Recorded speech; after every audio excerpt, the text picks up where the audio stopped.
Bismillah ar-Rahman ar-Rahim. I am Dr. Suadad Asim, Assistant Prof, Department of Pathology, Basra Medical College. I will speak about cellular reaction to an injury, which includes cell adaptation, cell injury, and cell death. The reference of the lecture is Robin's Basic Pathology, 9th edition. The objectives of Lecture 1 are overview of cellular responses to stress and noxious stimuli, causes of cellular injury, and cell adaptation, atrophy, hypertrophy, hyperplasia, and metaplasia. Simply, as we know, the cell is composed of the nucleus, plasma membrane, mitochondria, lysosomes, endoplasmic reticulums, and ribosomes. Now it comes into what is homeostasis.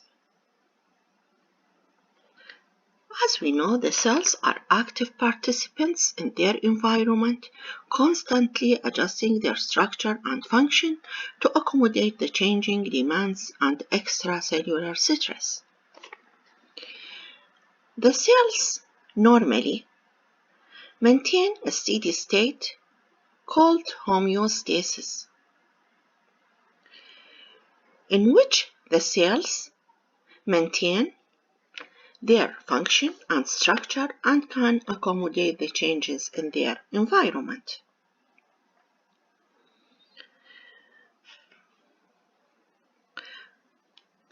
As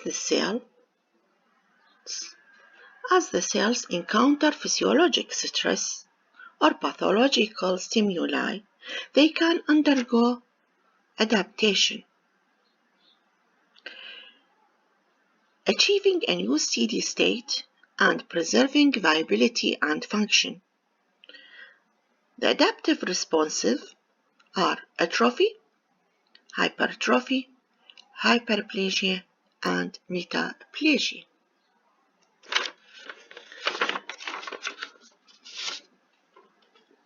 But if it is beyond the accommodative capacity of the cells, cell injury will develop. And we have two types of cell injury. We have reversible cell injury or cell degeneration. If we remove the stimulus, the cell will return back to normal. And we have irreversible cell injury, cell death. We have necrosis and apoptosis. The cell will not return back to normal even when we remove the stimulus.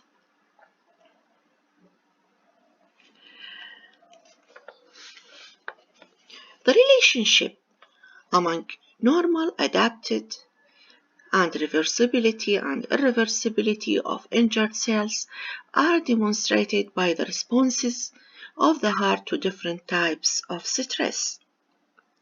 When myocardium subjected, this is a normal myocardium, when the myocardium is subjected to a persistent increased load, as in hypertension, the muscle adapts by hypertrophy. What is hypertrophy? It is an increase in the size of muscle to generate the required higher contractile forces. But if the myocardium is subjected to a reduced blood flow, we call it ischemia, from occluded coronary artery, the myocardial muscle may undergo injury.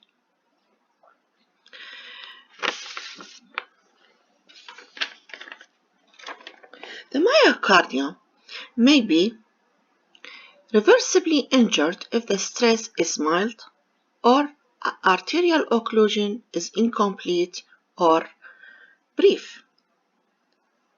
If the occlusion is complete or prolonged, reversible cell injury or cell death, we call it also myocardial infarction, will develop.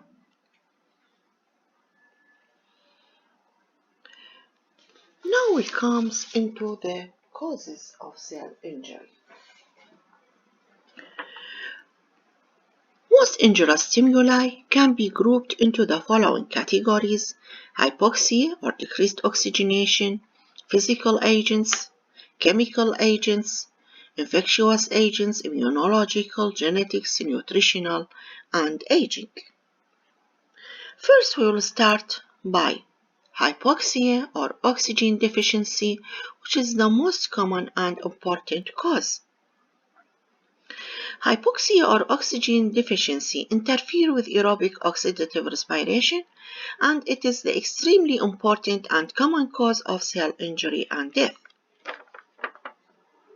Ischemia or reduced blood supply to a tissue is the most common cause of hypoxia.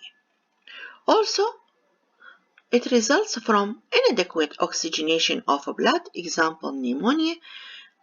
Pneumonia is an inflammation of the lung, or also due to reduction in oxygen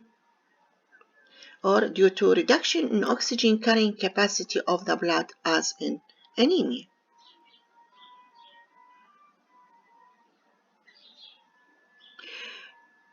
Chemical agents, excess salts or sugar can derange the osmotic environments. Air pollutants, insecticides, asbestosis. Therapeutic drugs can cause cell or tissue injury in a susceptible patient or if used excessively or inappropriately. Infectious agents, which ranges from submicroscopical viruses to a meter-long tapeworm.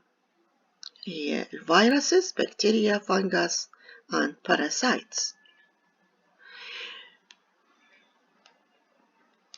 Immunological, we have either anaphylaxis, we call it allergic reaction against environmental substances in genetically susceptible individuals, or we have an autoimmune diseases in which the patient have a reaction against own tissues. We call it an autoimmune diseases. Also, we have genetics diseases, Down syndrome, this trisomy 21, or sickle cell anemia. As we know, the sickle cell anemia, there is a substitution of one amino acid, glutamic acid, by valine in hemoglobin A, resulting in hemoglobin S. Nutritional deficiencies or excess deficiencies such as protein, carbohydrate, vitamins, and excess of fat in the tissue leads to obesity. Excess lipid in the wall of blood vessels lead into what is called atherosclerosis, which leads into a narrowing and later on ischemia. Physical agents, which includes trauma, extremes of temperature, cold or hot, radiation, and electric shock. Lastly, aging. Cellular aging is the result of a progressive decline in the lifespan and functional capacity of cells. It has an important health consequences. There is an increased risk for chronic diseases such as Alzheimer's, cancer, and ischemic heart diseases. Now it comes into adaptation.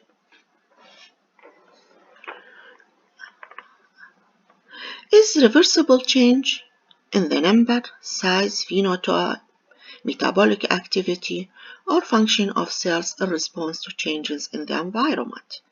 And as we know, the adaptation occurs whenever the cell is exposed to a stimulus within the accommodative capacity of the cells.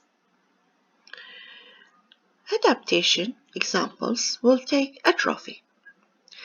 It is a reduction in the size of an organ or tissue due to decrease in the size of parenchymal cells. We have two types of atrophy. We have physiological or normal atrophy, such as atrophy of gonads or ovaries after menopause, atrophy of thymus after puberty, atrophy of brain as an aging process.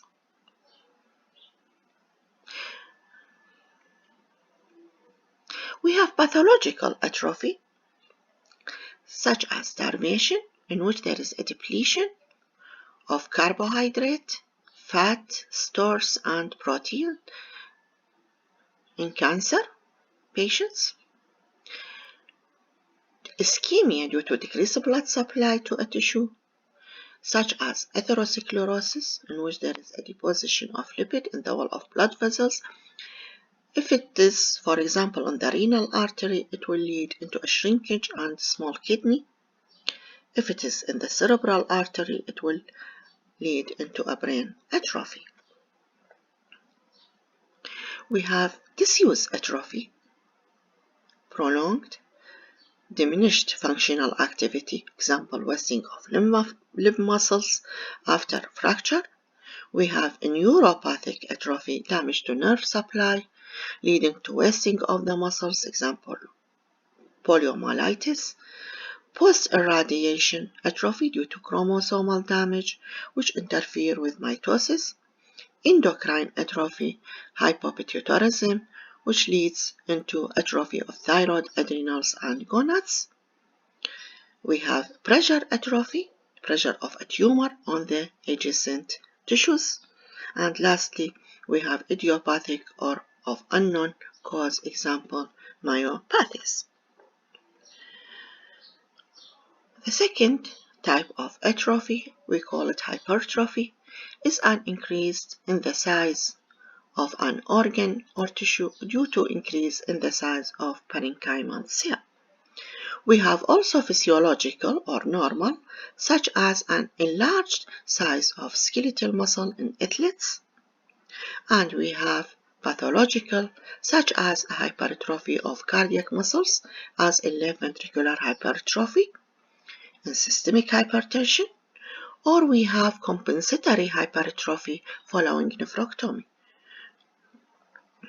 When we remove one kidney, the other kidney should compensate for the function of the removed kidney. We have hyperplasia, increase in the size of an organ or tissue due to increase in the number of parenchymal cells.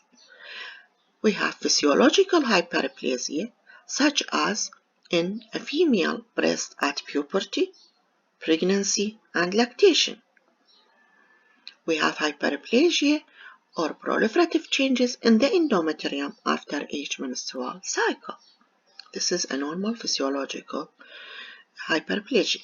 We have pathological hyperplasia, in which there is an increased estrogen cause endometrial hyperplasia, either exogenous, the female may take exogenous estrogen, or endogenous due to an ovarian tumors.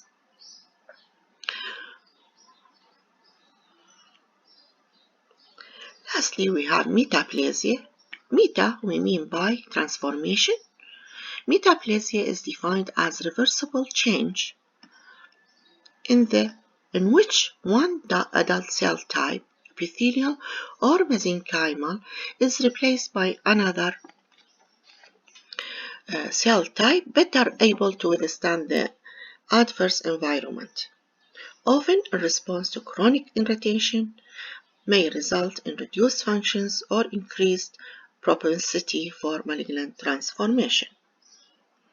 Examples for epithelial metaplasia, we have the bronchial epithelium in heavy smokers. As we know, due to chronic irritation in smokers, the normal ciliated columnar of the bronchus will change into a squamous type. And also, bilharzia infection of urinary bladder, there will be a change of a normal transitional lining epithelium of the urinary bladder into a squamous type. And this is the bronchi in a chronic smoker. This is the normal lining of the bronchus, and this is the squamous. There is a change from a normal ciliated columnar epithelium into a squamous epithelium, and this is the normal lining اللي هو ciliated columnar epithelium of the bronchus will change into a squamous type. Lastly, we have the mesenchymal, in which bony metaplasia in a fibrous tissue. Thank you.